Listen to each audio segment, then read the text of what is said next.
Welcome to the Right Now Writers Group. I am Kauffman, and today we are joining other writers from the community as we sit down and we chat about writing, do writing sprints, and I try to make this feel like a real life writers group.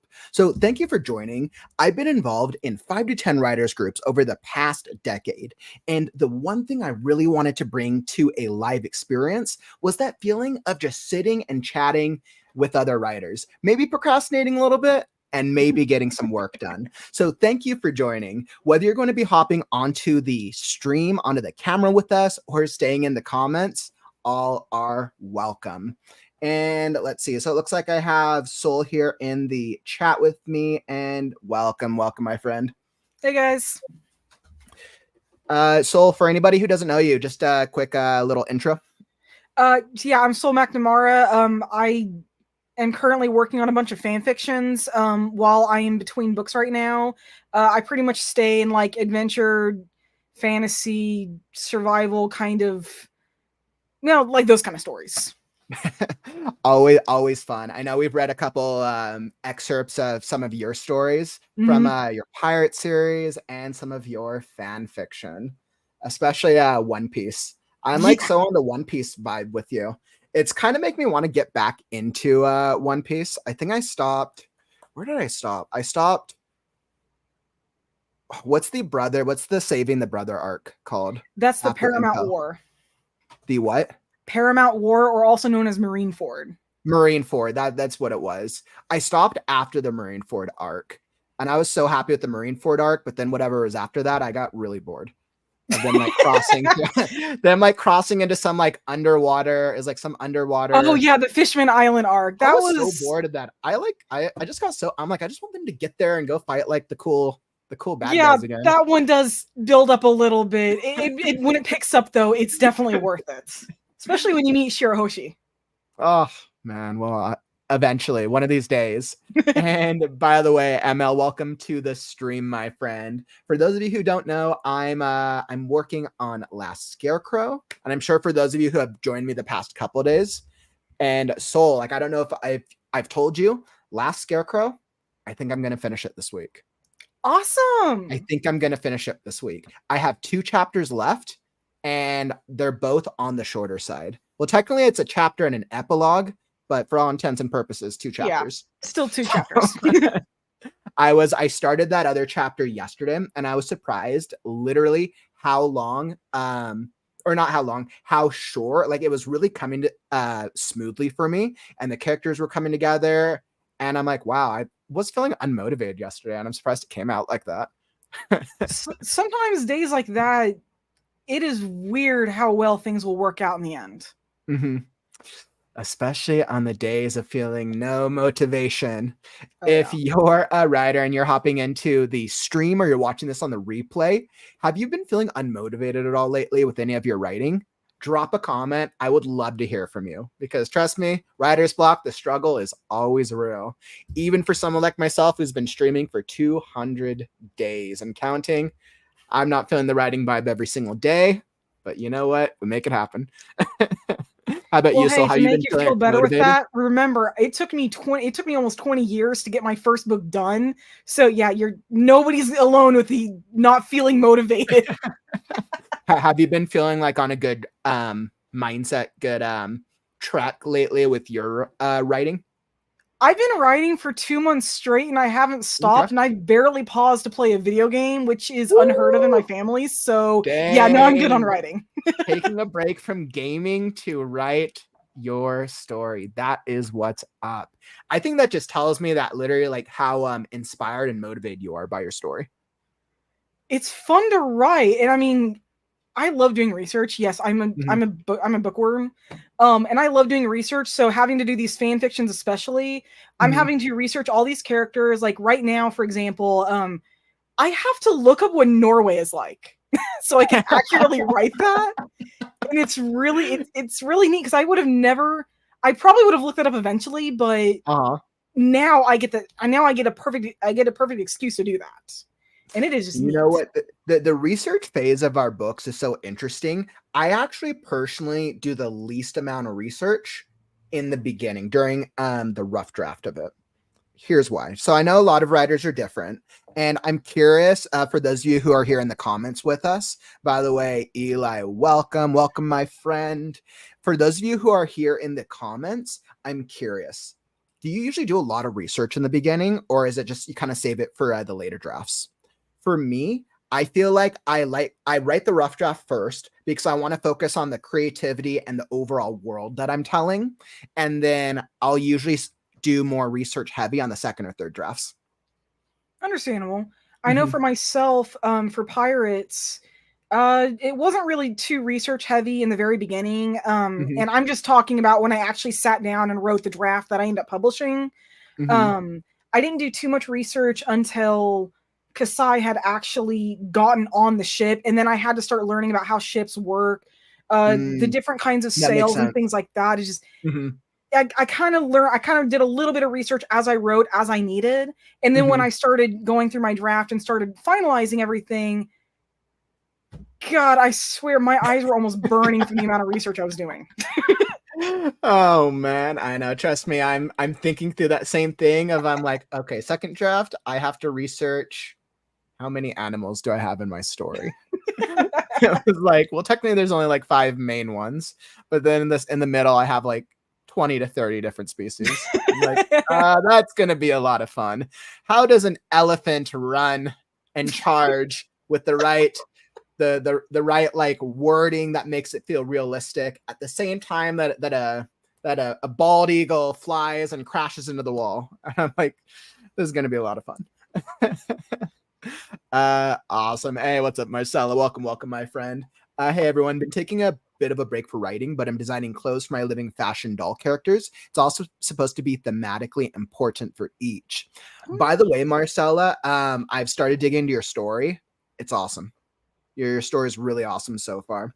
Um, very, very cool. But that's really cool that you're designing more of the artwork, and especially for like graphic novels and that type of format, like the visual. Clearly, the visual is 50% of the battle. Eli, I've never written anything that required a lot of research until Baboon Pie, so it's been a learning process. Yeah, and I think the research changes for each story, right? Like, I'm trying to think. I think like certain worlds where a lot more of it is fantastical and you can do a lot of the creative work might not require the same research as compared to maybe something that could be like historical fiction or something Mhm. that might rely on more specific elements that you need the reader. You need to make sure that you're doing it correctly. Oh yeah. Absolutely. Hey, welcome, John. Welcome to the stream. I hope you're healing, and I hope that you're coming out with some great ideas for your storytelling, my friend. Let's see. Marcel is like, I research to some degree all the time. Often said research inspires certain scenes or characters, especially since basically every character is a different background to me. Yeah, that's hard. That's hard. I know you have a lot of characters with different cultures and ethnicities, and like that's a whole writing characters who are not the same ethnicity, race, culture, religious background can be challenging than from what you're used to. Absolutely. So when you have to do research, I guess it's based off your like pre-existing understanding to really bring the reader along. Have you ever had to do that for any of your characters, Soul? Where you're like some of your characters have to be are like completely different, either Mm, like race or maybe a gender. Like I know you probably have some good deal of male characters. I know gender is uh, probably the first one we gravitate towards. well, yeah, some of them. I know the most difficult character I had to write compared to everyone else was Brennar, the scientist from the Pirate series, Mhm. because he's a scientist. And not just that, but he's also a head doctor, and he does all kinds of research from around the world. I mean, the guy delves into every single topic you can imagine. So I actually had to delve into all of that myself, Mhm. compared to Kasai, who was only 17, and I just had to look at what's life in a port town like. But then I had to design Ox, for example, and yeah, no, that was a mixture of Native American and Aborigine, and Ooh, that's just hard. kind of like combine it all together to create his entire culture. So it was just it wasn't like a lot of characters, but it was Mhm. really different for each of them. Mhm. And just 2 characters alone were different enough that it was just like, holy crap, this is a lot. Yeah, I always ask myself that. Like, I think it's one thing if we're using either we're using races, backgrounds, cultures to inspire a new type of character background, as compared to this character is this specific race or culture, can be different. Because then I ask myself from a reading experience, how many people out there of that race or culture are going to read it and be like, hey, this doesn't represent me, or maybe it does. And I think that's the challenge, especially in the day and age of a very vocal internet. Yeah, ain't that the truth? By the way, WTC in the house. Welcome, welcome, friend. And yeah, Eli's like, the time I normally spend manufacturing a world has gone into researching actual stuff in this story. This is some world building, but it's set on Earth, so that's a lot off my plate. Yeah, and I think when we do things that are set in like present day Earth, it makes it a little easier on that part of the research, anyways. Absolutely. MLs for my book, Dead Caster. I had to do research on the different Roman and Greek gods. That is so cool. Neat. I love Greek mythology. Greek mythology is always a win for me. My last screenplay that I was working on, I finished the pilot of it, and that's kind of as far as I got. The second draft of it. Um, Actually, that was originally the piece that I was going to go back to before I got inspired by Last Scarecrow. It's literally a what was it? It's called Afterlife. A self help entrepreneur travels to the underworld to save his family from the seven sins, Huh. and that's like the the the gist of it. It's a very fun, inspired by a lot of Greek. It's like a combination between Greek mythology and like whatever wherever the seven sins, like that type of mythology comes from. Yeah, I can't remember which that comes from now. Yeah, and like I feel like that's something that's probably been around for a while. Okay, so I feel like this is a good point. Let's hop into a writing sprint. So for those of you who are joining us, what we're going to do is we're going to do a couple writing sprints today.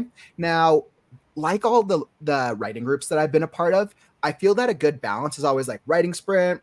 We'll talk about maybe what we're working on, or we can do some more writing chat. So we'll get a little bit into that. I wasn't feeling like too much like writing today, but I'm overall inspired by wanting to finish Last Scarecrow.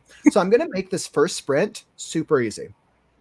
And we are going to do this at 20 minutes. Perfect. So you guys get a fun background to look at while we're writing. So I got 20 minutes on the clock. Feel free to join along, whether you are brainstorming, writing, or editing. It is all part of the process.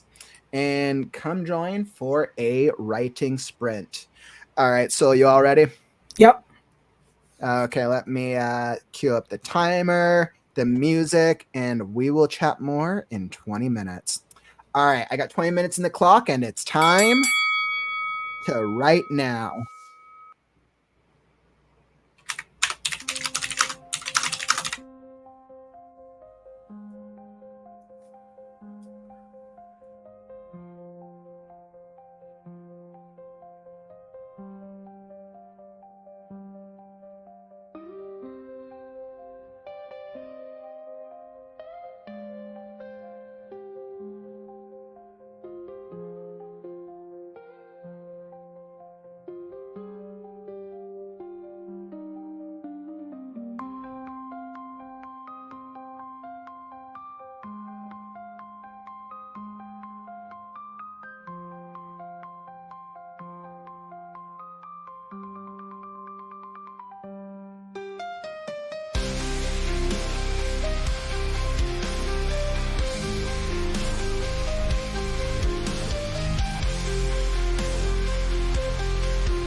All right. Writing timer done. Writing sprint done. Wonderful, wonderful. How'd that treat you?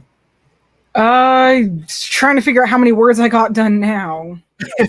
Oh, that's right. I'm like my word count definitely struggled that time. I Let's definitely did not see. get that much words done. If you're here in the comments, were you guys able to get any writing or brainstorming done during that part, or maybe even some editing? I'm curious. Drop a comment. I actually got a little over 500 words done, so about a Ooh, page. nice. I think I got like 5 words done, so about a sentence. Okay, sorry. Okay, I was being facetious. Maybe like 20 words. Oh man, I was like coming up with some really good ideas, and I was kind of thinking through like the end of this 2 chapters I'm writing, because technically this is the last chapter of the book, because the epilogue is really like The After Effects. kind of like when we think about prologues and epilogues. So I don't know, were we talking about this in the last writers group? On one of the streams we were actually talking about prologues at one point. It was um last week that we talked about it prologues, was and prologues if last we week. thought that, and if people thought they were necessary or not. And if I Mm. recall, it was kind of divided. It was more like it depends on the story. Interesting. So then what perfect topic to talk about than epilogues now? You're like, all right, well, we got prologues last week. Do you feel that epilogues are important? Drop a comment, yes or no.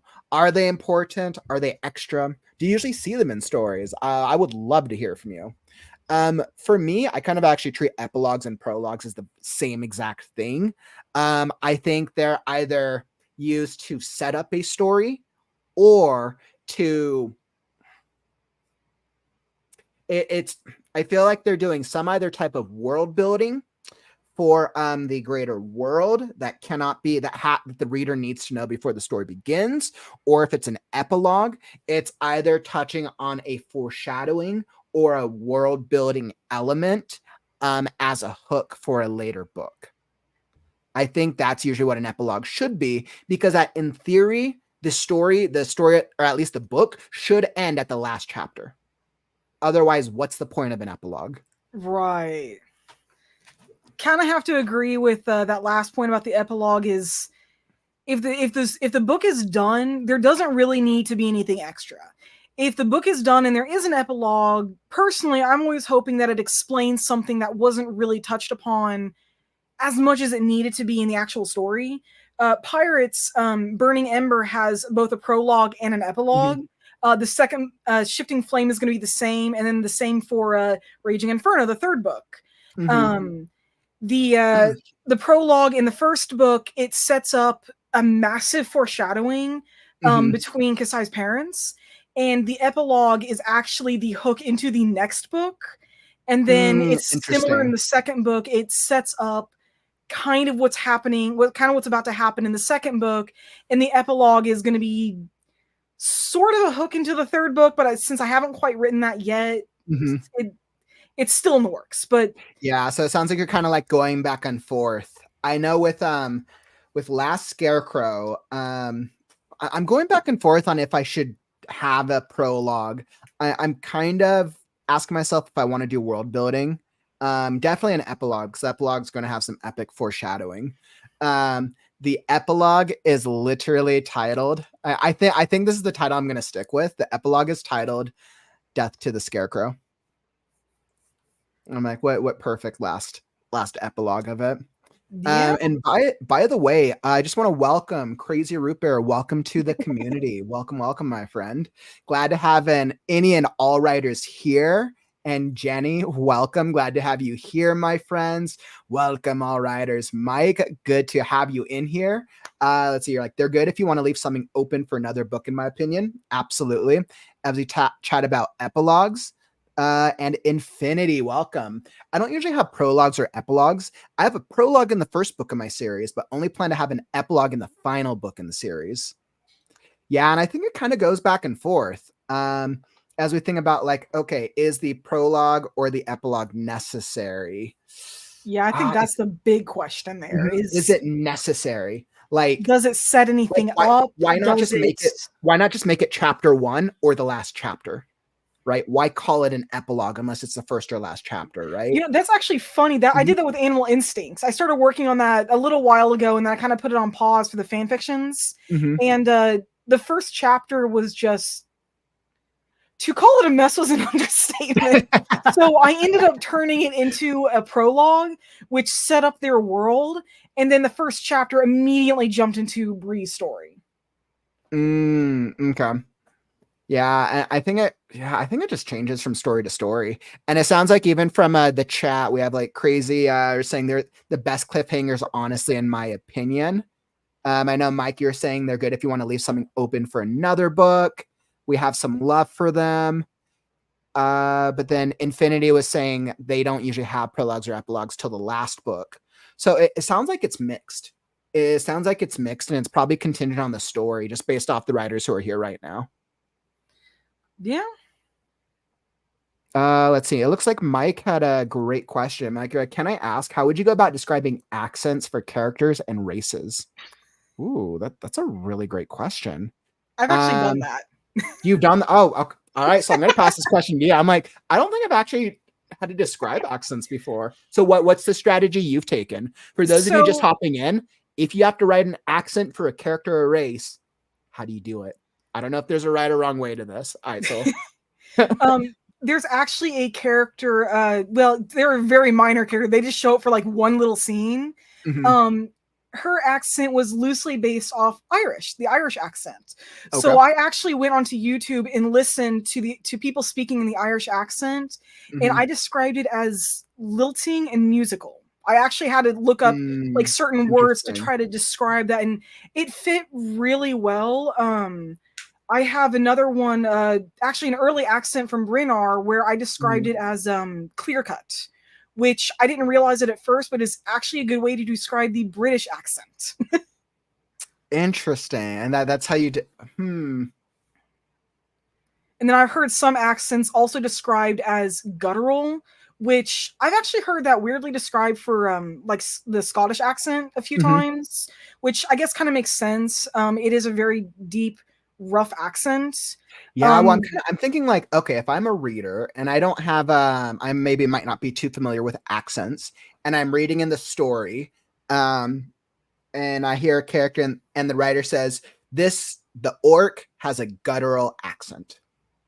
That's like that's what I think. I'm like, okay, is that clear for the reader? I'm like, first for me, I think I would first just define what does a guttural definition. Guttural.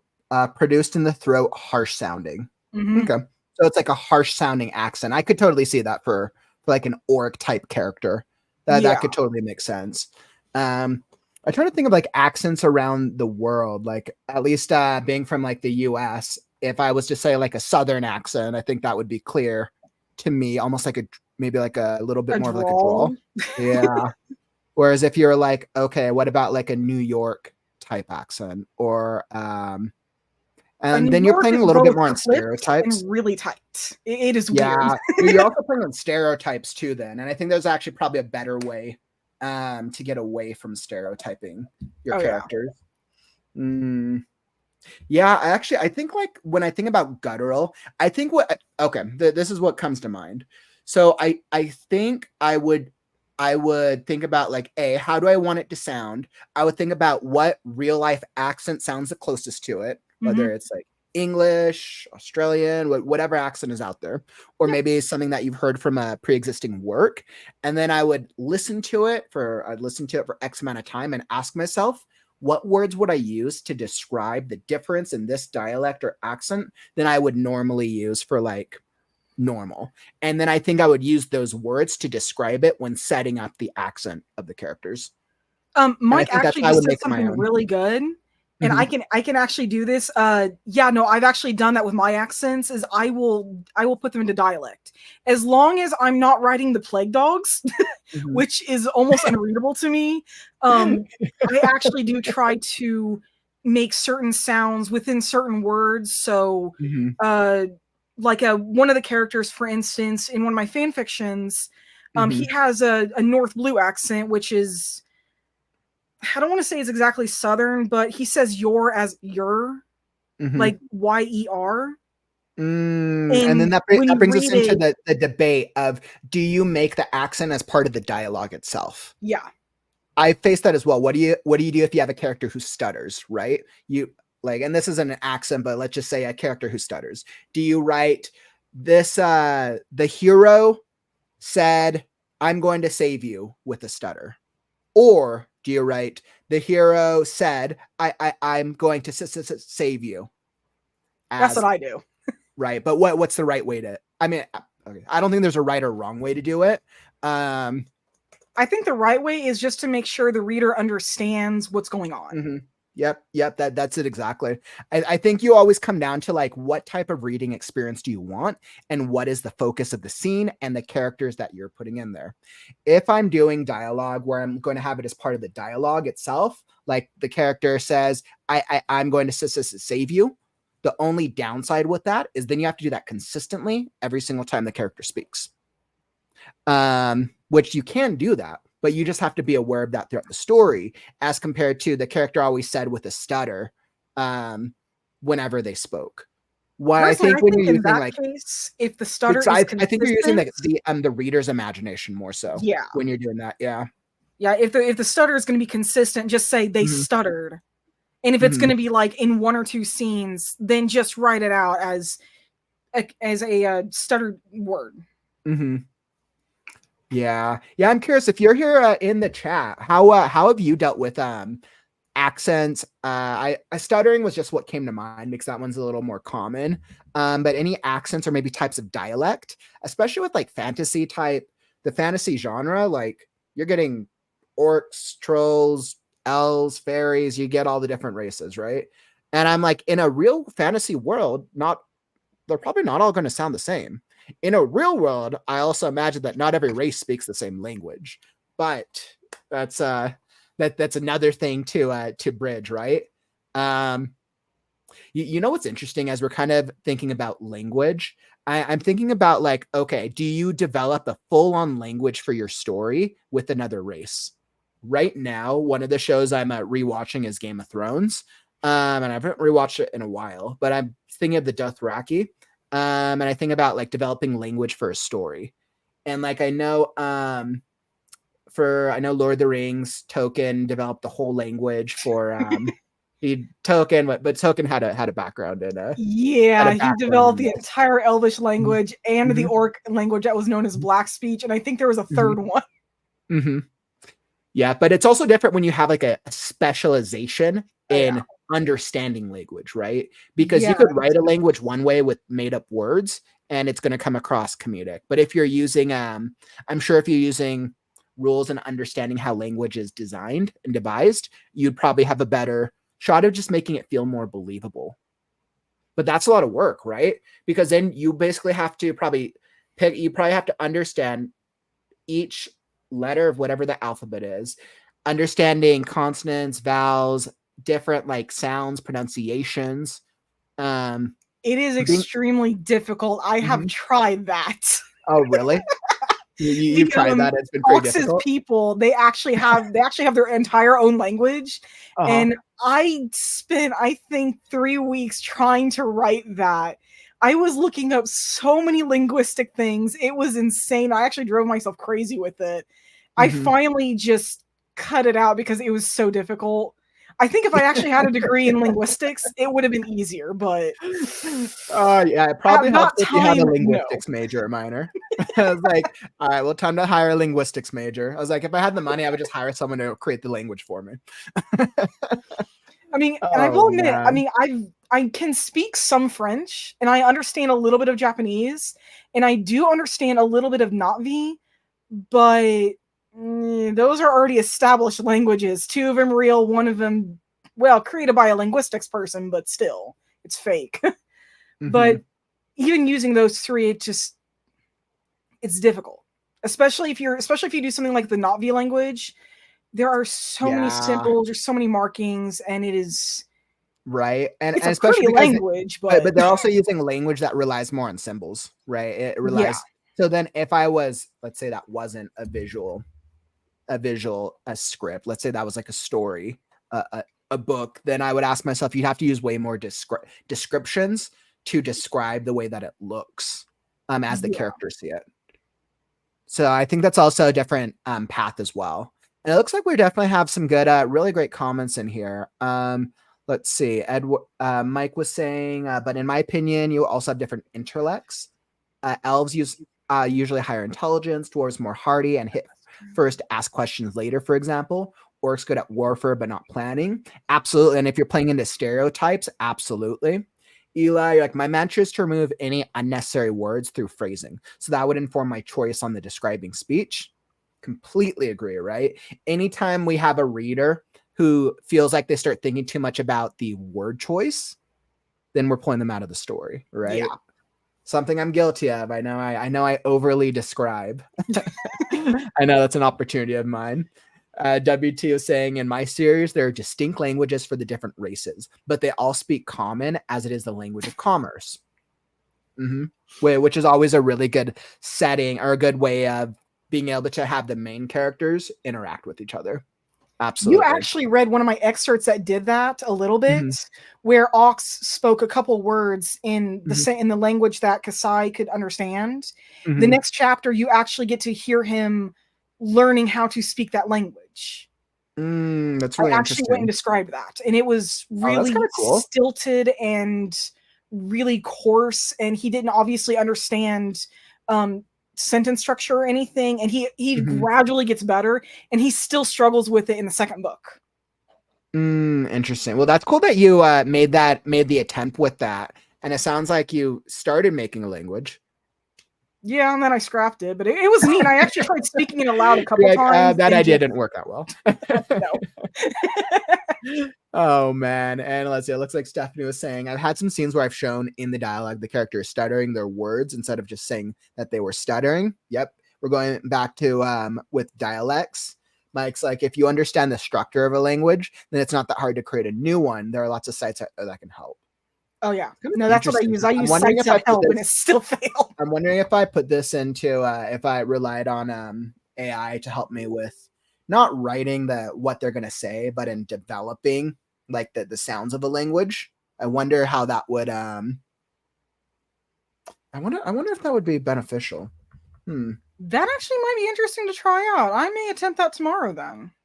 Yeah, and I mean, like, I've been thinking about the language in Last Scarecrow because clearly it's an entire world of animals, but there is a reason that all the animals speak the same language because of what's happened to the state of the world.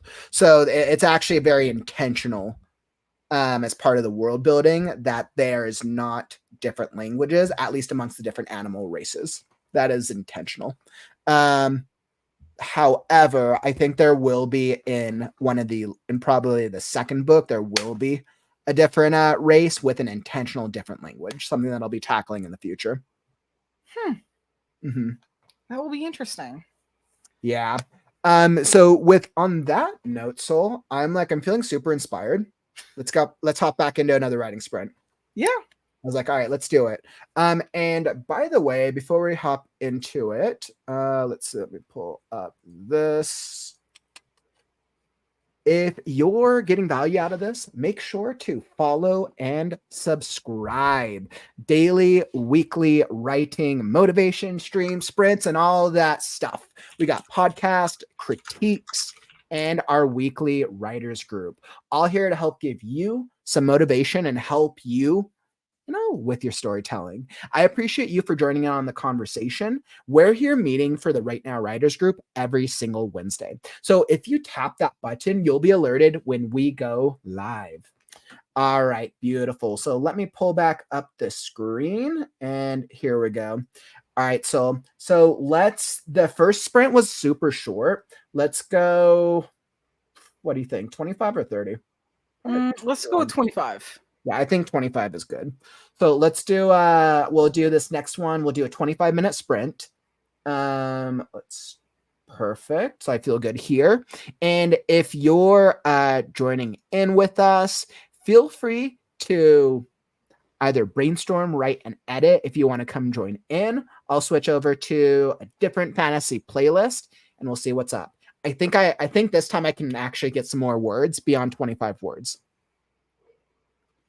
Let's see who can write the most words during this sprint. I challenge you. Who can write the most words? I feel confident. Okay.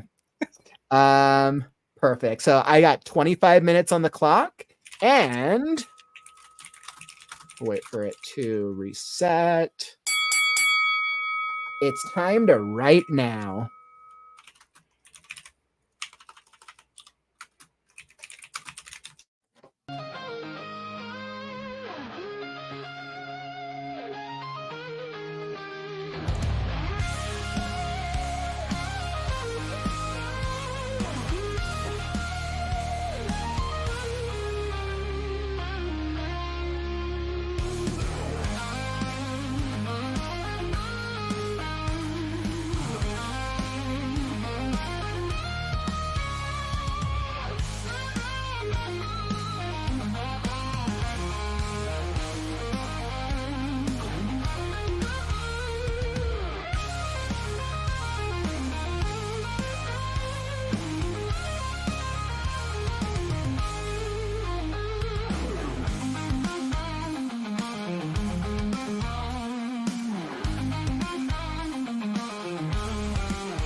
All right.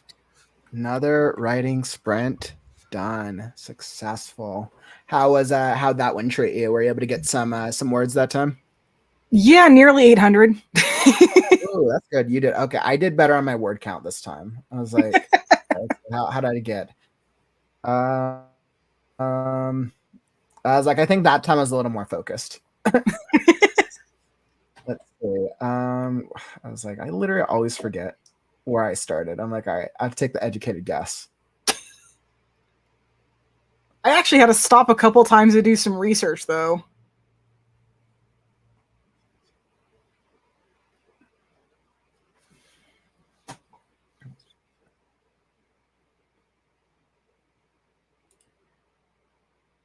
Okay, let's see. Okay, actually, maybe I didn't get as much as I thought. Did you get any, though? That's the important thing. Well, I got more than 25. Let's see. I got 330 that time. Clearly, all right, I think you won that one. Oh man. If you're here in the this stream right now, you're watching on the replay, drop a comment. How many words did you get in that writing sprint? It looks like Mike, you're saying you got 464. Well, you got me beat, my friend.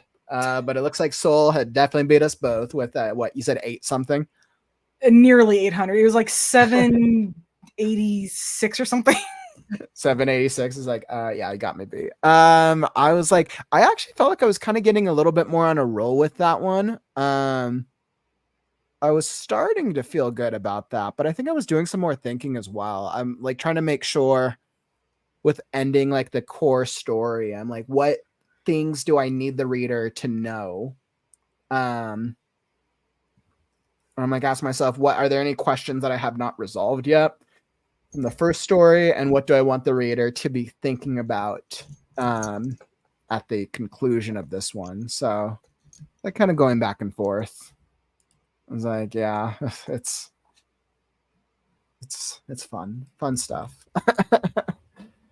I feel like so like emotionally drained from literally writing the full climax between the scarecrow and the demon.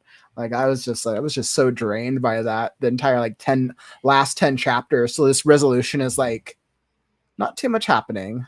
Yeah, But I understand. it's going to be a good ending because I'm going to end it off on something really cool. So yeah, what story did you end up choosing to work on? I ended up working on my crossover fan fiction. Not exactly going the direction I anticipated, which is typical for me, but I actually had to relook up magical creatures though because one of them was involved and I had to figure out which one, because like I know most of them and I had to figure out which one was actually smart enough to pull this off, but at the same time not be big enough to actually, fit through the house. Oh man, well it's good that you got a little bit of work done then. You said the crossover was between One Piece And Harry Potter. Right? I was like One Piece and Harry Potter. I was like, I wanted to make sure what better love child than pirates and wizards. Wizard pirates. That sounds like a good duo. We got like some pirates on a ship fighting off against maybe some like flying wizards. Like, actually, it's One Piece characters, specific ones that are taking the place of professors at Hogwarts. And all of the characters are scratch that, not all of them. A few of them are extremely well-known major characters, and some of them are a lot. Yes, Luffy is in it. Luffy's a Gryffindor. Looks like you're getting some love over here, so you're like Harry Potter #1. Yes, Harry Potter chapters are actually posted on AO3 right now too. If anybody wants to check it out, look for An Unusual Student. You said where is it posted at? AO3 Archive of Our Own. Sorry. Okay. I have it cross-posted on fanfiction.net and Archive of Our Own right now, because this was requested sort of by someone in one of my Discord groups. I ended up taking the prompt because somebody else didn't want to take it. Interesting. And you're like, you know what? I can do it. I can cross over One Piece and Harry Potter. That actually I sounds know like a both fun series challenge. by heart, so I mean it made Yeah, sense. I guess that's a good point, especially with all the fun. The fun. Does Luffy actually appear in this, or is there Yes, just he does. He's he actually does? best friends with the major character Jory Bonnie. He's actually So friends with her during this, so the question I ask myself: who wins, Luffy or Harry Potter? Who's who's the winner? Granted, I don't know who the main antagonist is of One Piece, since clearly I'm what 60% through it, or what 50%. I don't even know how the far is main Marineford. antagonist changes every arc, so Oh, but there has to be one core antagonist, and for the overall story, right? There has to um be a single core antagonist, unless the core enemy is like Luffy is like inner demon. But so there should be one core antagonist, even if like the season protagonist changes. I mean, well, there shouldn't. I'm in just that thinking based on case, storytelling. without giving too much out for people who actually want to continue the series, the main antagonist actually is turning out to be the Gorosei and Emu. And we are just Mm, now finding out about them, and they are terrifying. interesting. I always ask myself with anime if the creators have developed the full outline for a story and for a world, or if it comes to life as a result of the episodes, since anime and obviously manga tends to be so long and so drawn out over a series of so many novels and or episodes. Yeah, plus, I And mean, it One looks, Piece is 26, 27 years now, so, or 25 or something like yeah, that. especially when you've So, been writing something for that long. Like, yeah. For according looks like though, Mike. Otis had the ending playing out for a long time. Oh, really? Oh yeah. But it looks Supposedly like Mike was he asking knew that. what the One Piece actually was before the series even started. At least that's what I've heard. Oh, it's kind of cool actually. That's good that the creator actually knew what the ending was. My guess is like same thing probably happened with Game of Thrones, that George R. R. Martin originally knew the ending and then the show happened. Mike was asking for where to search for. I just sent. Excellent. Beautiful. I was saying it might make it easier if you have a link to drop in as well. Yeah, actually I do. Give me one moment here. Let's see, by the way, it looks like Emma was saying during the sprint, I was on the phone with an editor friend, so I got none. Was talking about my edits. LOL. But that's actually that's a good problem to have, right? Yeah.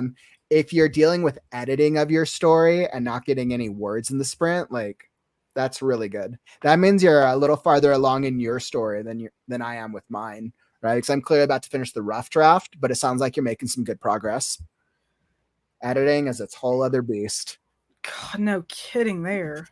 I'm about to take the community through. I mean, the next 3 months for my like daily writing sprints will look different because I'm going to be focused on editing a story, and I have to spend the next. I'll probably spend most of at least maybe like the next 2 weeks. I'm thinking about how much research I need to do. I'll probably spend the next 2 to 3 weeks doing more like visualization of all the things that I need to fix with the characters and the world building and the characters.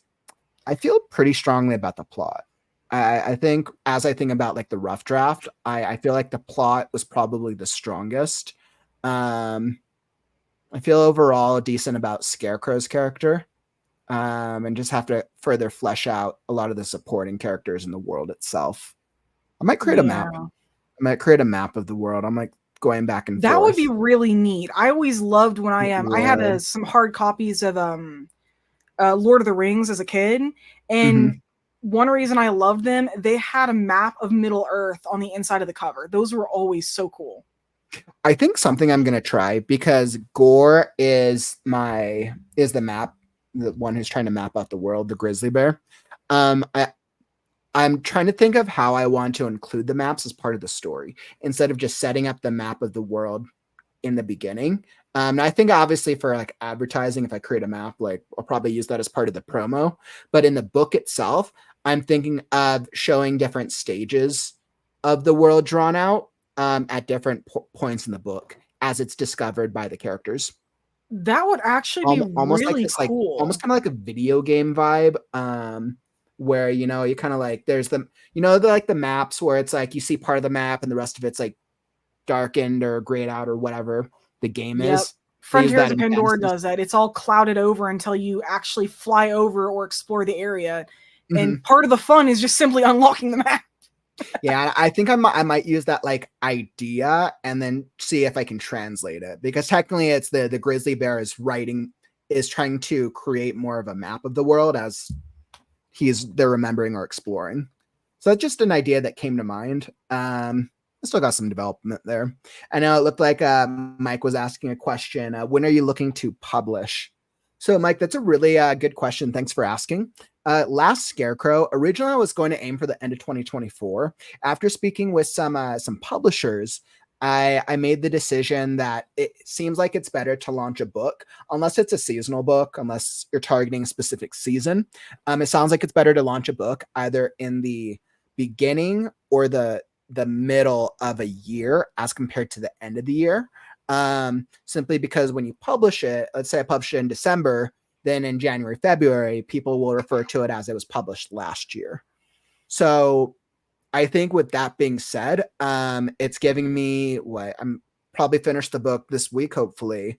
July, that's August, September, October, November, December. That gives me a 5-month runway to second draft, do an edit, get an editor to go through a draft, and then do the marketing for it for the beginning of next year.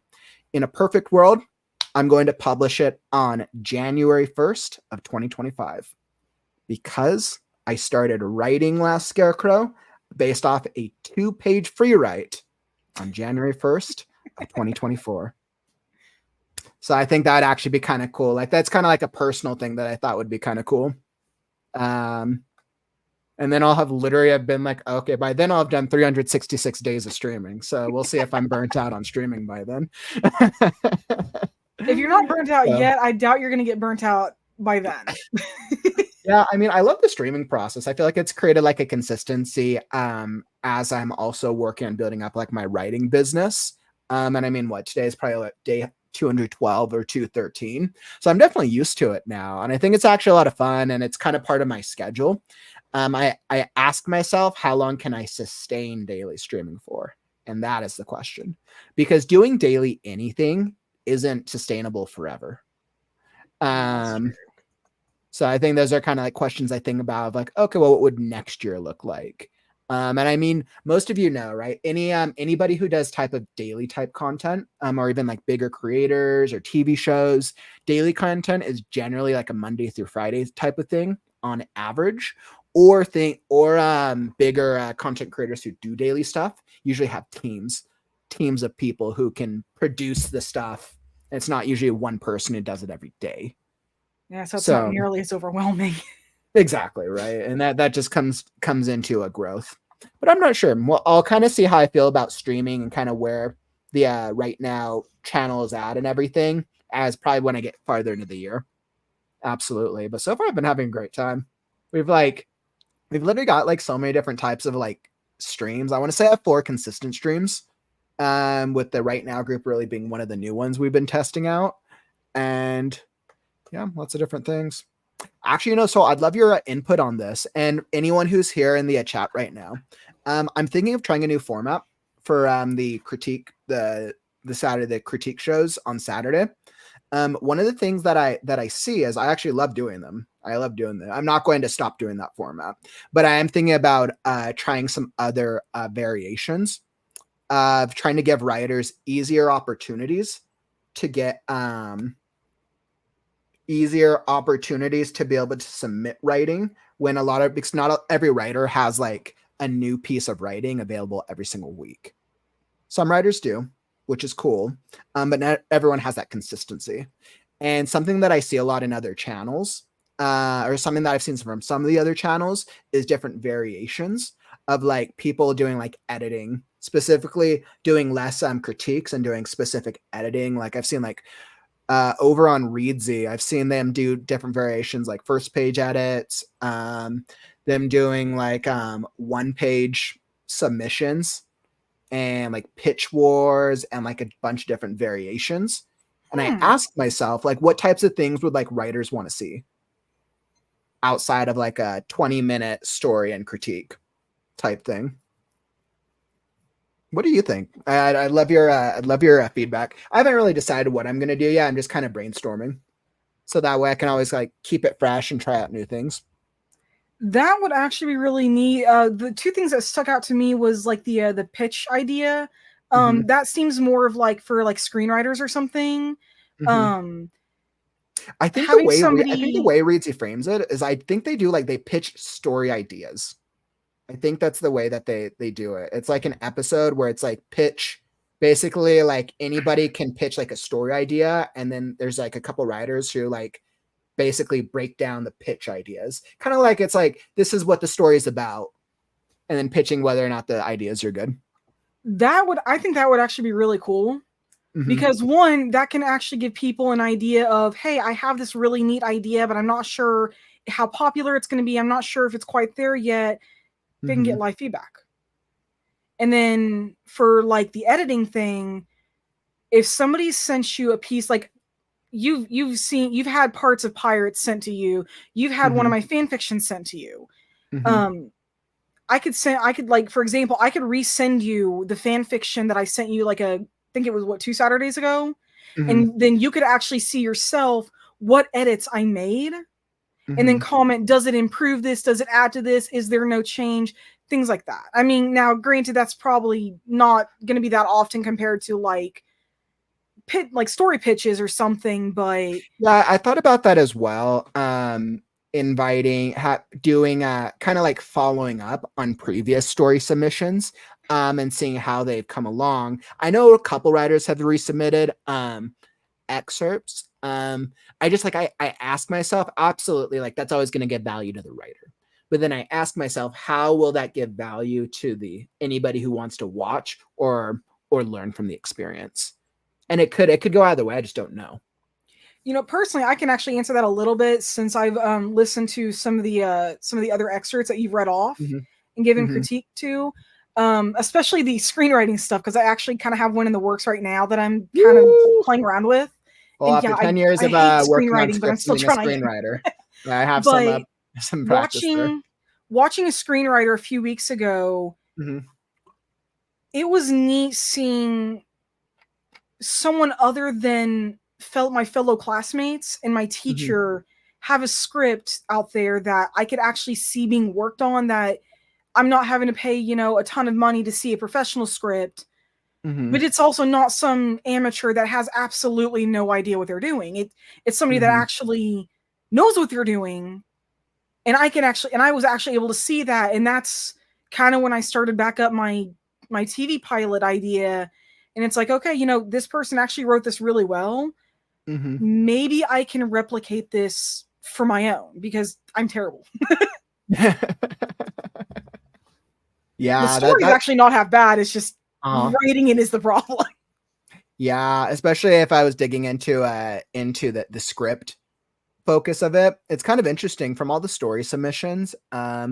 I think from the overall audience, I want to say the audience is probably, or the community is probably like, I would say like 70% fiction and short, or novel and short story, and then 30 to 40% scripts, which is kind of interesting as I've seen that dynamic, because I've had my share of scripts submitted over the past, what's that, 2024. This Saturday will be episode 25 of the Story and Critique Show.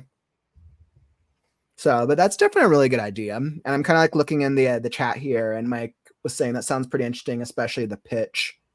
WTC had a great idea here. Another would be a blurb critique. So maybe like critiquing blurbs, kind of like probably like of like maybe like best-selling novels, or maybe stories that are out there, and being like, okay, well, is this a good blurb? And I've seen a lot of writers. I actually see a lot of writers ask about how to design a blurb.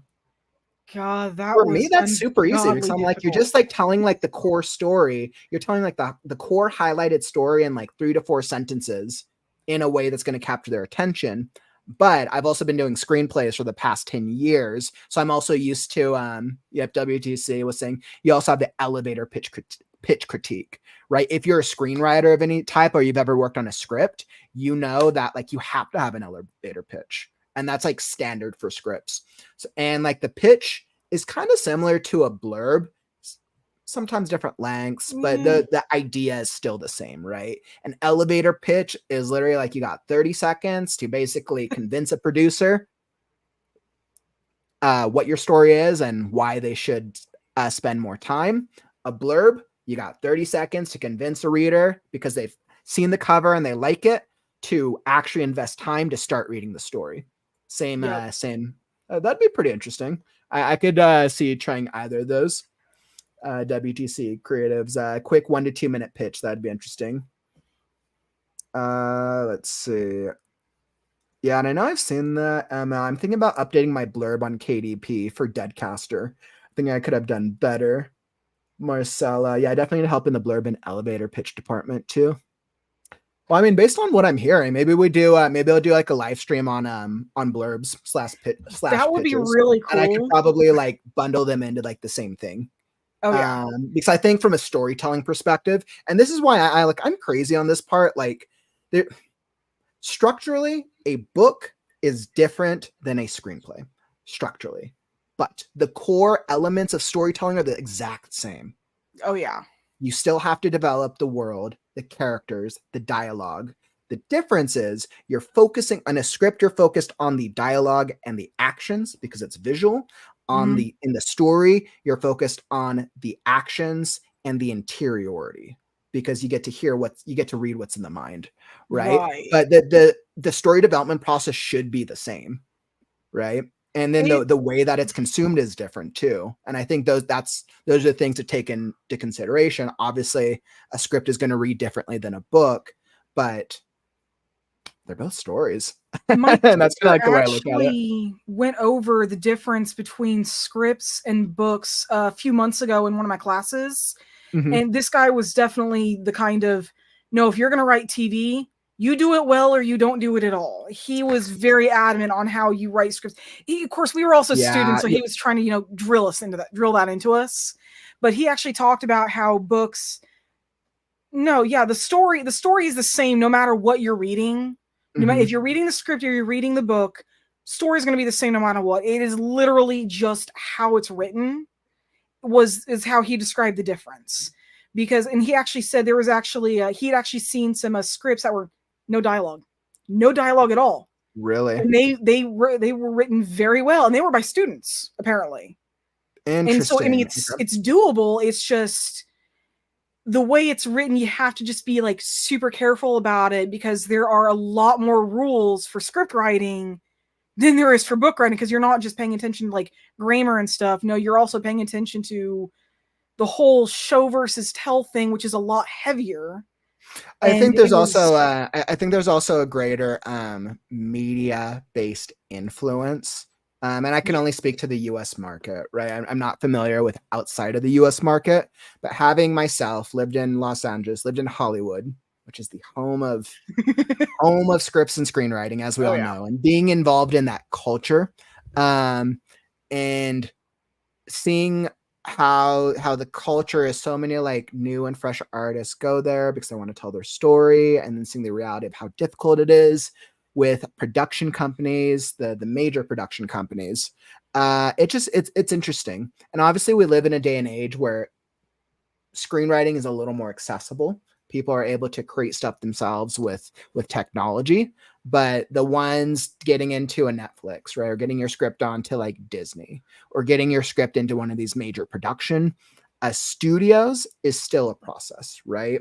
Oh yeah. And I think that it I think it over time it's created a lot of I don't know if pretentiousness is the right word, but it's almost created like an air of Superiority. quality for scripts that, right, I was going to say superiority, but an air of something to for scripts that get accepted into these production studios.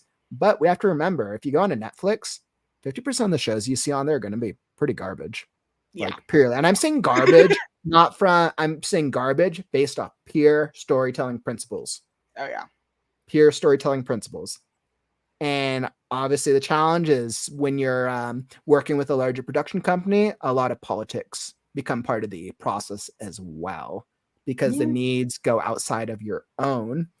But When a story is told well, the character follows the journey that they're supposed to tell from beginning to end. Yeah, and that's I true go no on matter this what diatribe medium you're forever.